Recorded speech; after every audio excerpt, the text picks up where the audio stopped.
Hola, buenos días, tengan todos. Saludos cordiales desde Caracas, Venezuela. Les habla Raúl Villalta. Soy físico médico clínico en el área de radioterapia con más de 15 años de experiencia y bueno, en primer lugar agradecer a la Asociación Salvadoreña de Protección Radiológica en la persona de la doctora Cecilia Alfaro por darme hoy la oportunidad de dirigirme a ustedes y conversar acerca de las radiaciones ionizantes.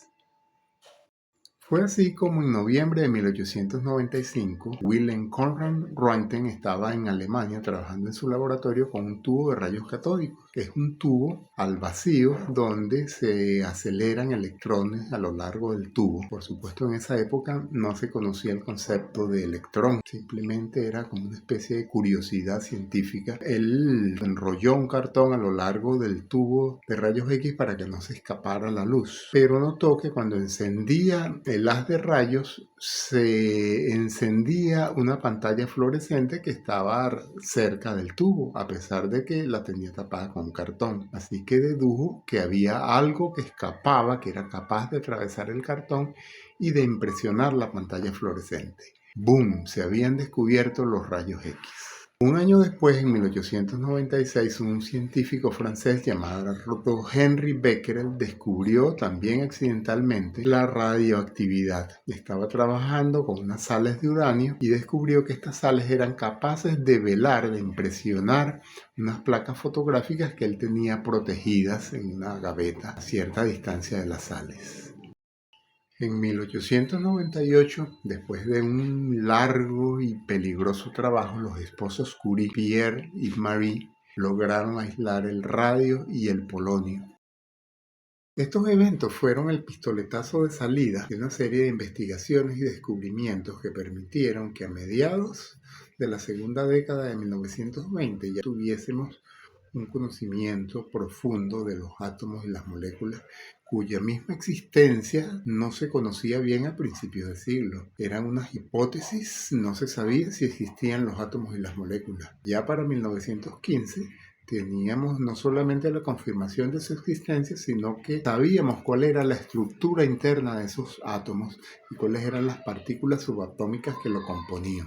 El desarrollo en paralelo de otras disciplinas de la ciencia, como el desarrollo de la teoría electromagnética, las ecuaciones de Maxwell y de la física cuántica, nos permitieron tener para ese entonces un conocimiento de la naturaleza del universo sin parangón en toda la historia de la humanidad.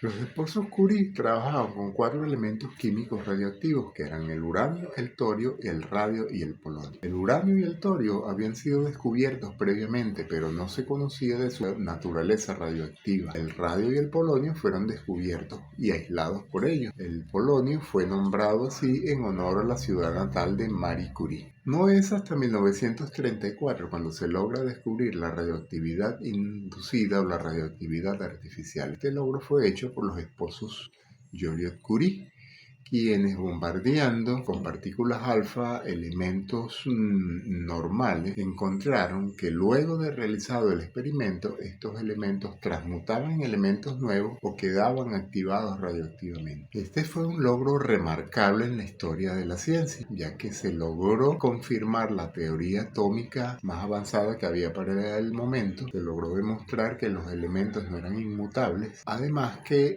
fue el punto de partida de una nueva rama de la física nuclear.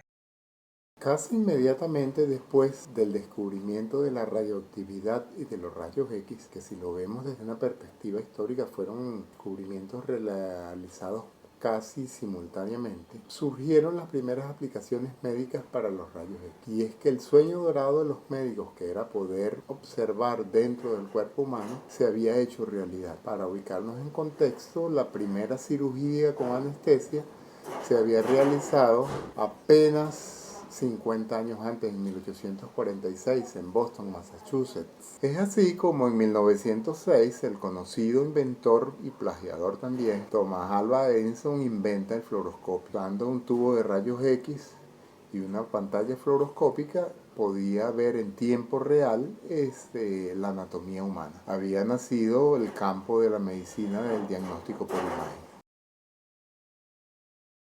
Casi de manera simultánea con el descubrimiento de la radioactividad y los rayos X, se empezaron a notar los efectos perniciosos de las radiaciones ionizantes sobre los tejidos vivos.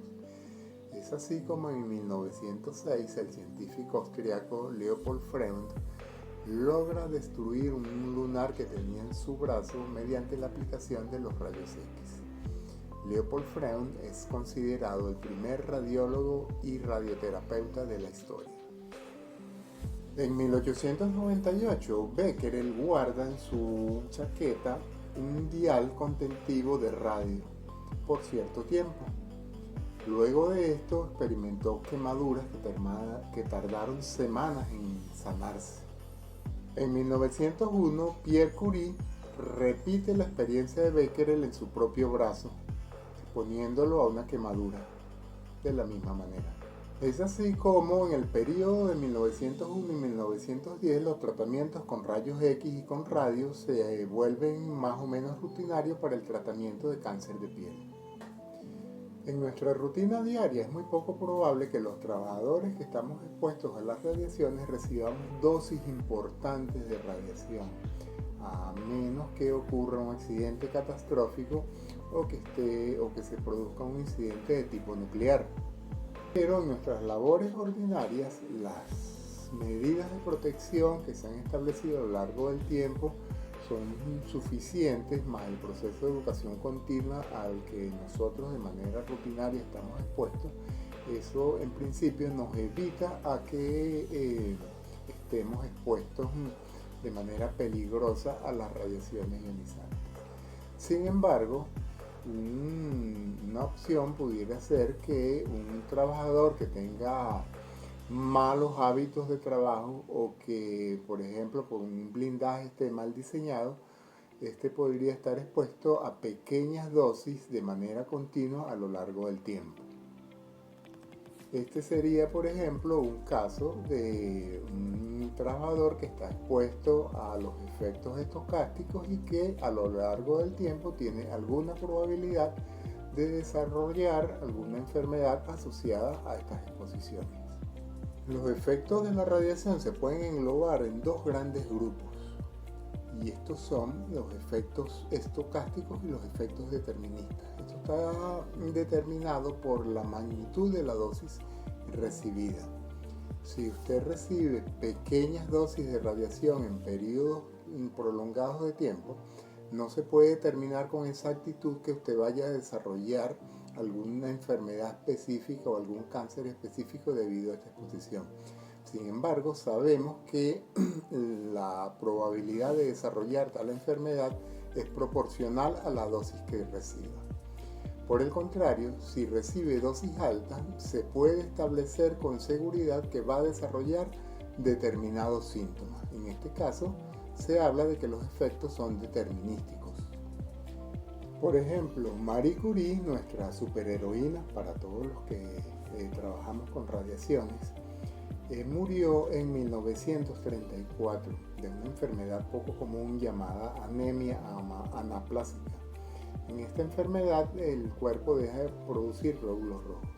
Se sospecha que esto pudo haber pasado por la exposición continua al radio, que es radioactivo, y también ella estuvo involucrada en la construcción de los equipos móviles de rayos X que se utilizaron en la Primera Guerra Mundial.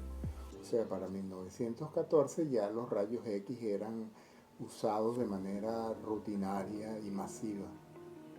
La contaminación por radiación puede ser clasificada como contaminación interna o contaminación externa. Esta clasificación tiene que ver con el origen de la fuente radioactiva que está causando la contaminación.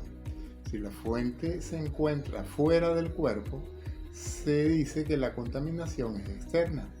Es bien sabido que la intensidad de la dosis radiante que administra la fuente radioactiva tiene que ver con la distancia a la cual se encuentra el individuo de la fuente.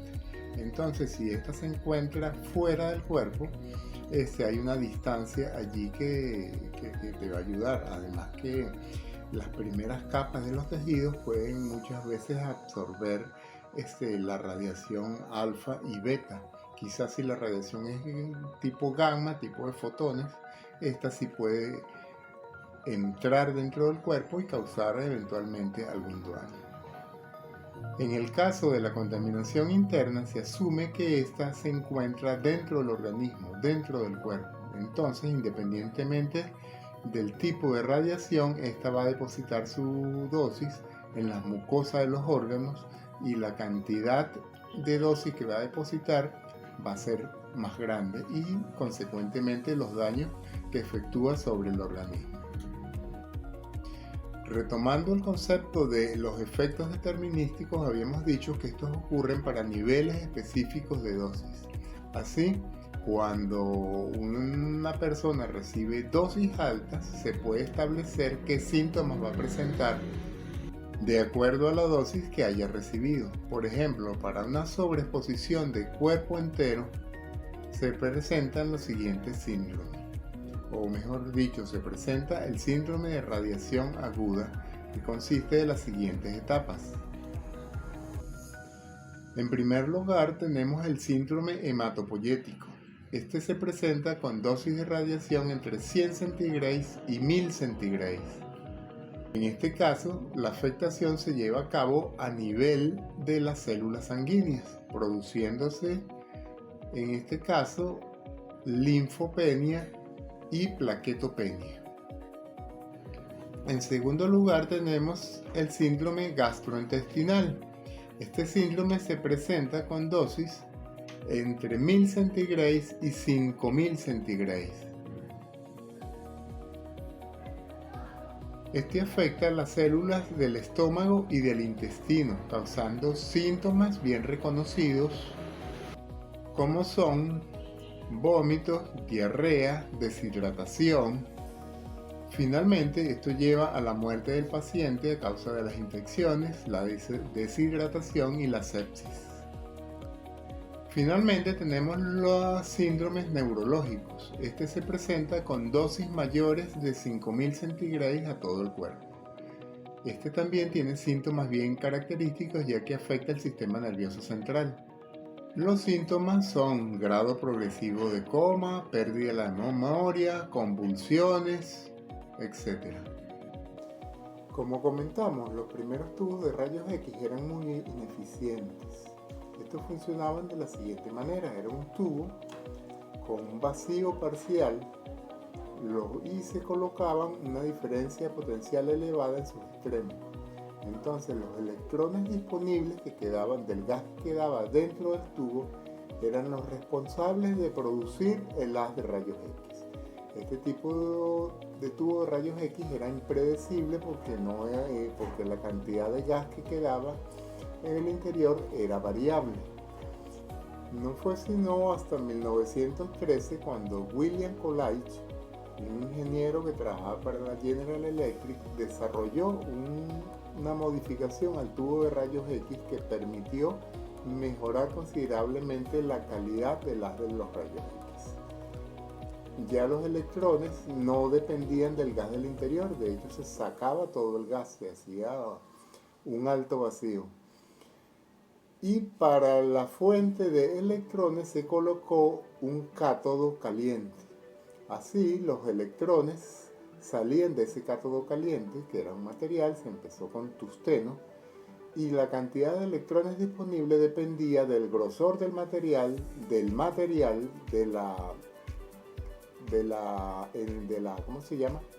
la corriente que circulaba por ese material, y de esa manera se podía controlar la intensidad de los rayos X. Este fue un avance muy importante en ese campo. Y para ese entonces se logró alcanzar diferencias de potencial de 100.000 voltios, o sea, 100 kV. Para 1920 se llegó a 200.000 voltios, o sea, 200 kV. Y para 1930 la General Electric logró sacar un tubo de rayos X que llegaba a 500 kV.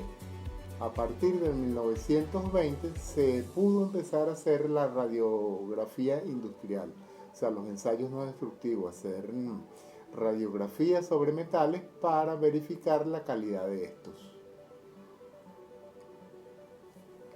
El desarrollo de la física de partículas, así como el descubrimiento de nuevos radioisótopos o radionucleidos, como también le decimos, depende de contar con aceleradores lineales potentes. Por ejemplo, el primer acelerador lineal fue el tubo de rayos catódicos que aceleraba electrones a diferencias de potencial de cientos de miles de voltios, de 100 kV. La otra opción es, si no tienes un acelerador lineal para acelerar tus partículas, puedes usar fuentes radioactivas y usas las partículas que decaen en el núcleo de la sustancia que estás usando. Lo usas como bombardero y bombardeas otra sustancia, como el experimento de los esposos Joliot-Curie en 1934. Sin embargo, el desarrollo de los aceleradores lineales es interesante. No es sino hasta 1928 que el científico Rob Fuderoy logra acelerar iones de potasio a una diferencia de potencial de 50.000 voltios. Esto equivale a 0,5 megavoltios. En 1932, Ernest Lawrence, científico norteamericano, inventa el ciclotrón. Esto fue una revolución porque en espacios muy reducidos se lograba acelerar partículas cargadas a diferencias de potenciales importantes. Esto se lograba usando una combinación de campos eléctricos y magnéticos, de manera que las partículas se iban moviendo en un movimiento circular progresivo y aumentando su velocidad en cada círculo que realizaban. Este modelo de ciclotrón se usa hoy en día en los laboratorios de investigación, los físicos de partículas, así como en la medicina para la producción de isótopos para medicina nuclear. Para que se hagan una idea de hasta dónde hemos llegado, hoy en día en el Gran Acelerador de Hadrones, el LHC, que se encuentra en el CERN, se pueden acelerar partículas hasta 7 teraelectronvoltios. Eso es una cantidad inimaginable para nuestros antecesores. 7 teraelectronvoltios, estamos hablando de 7 millones de voltios.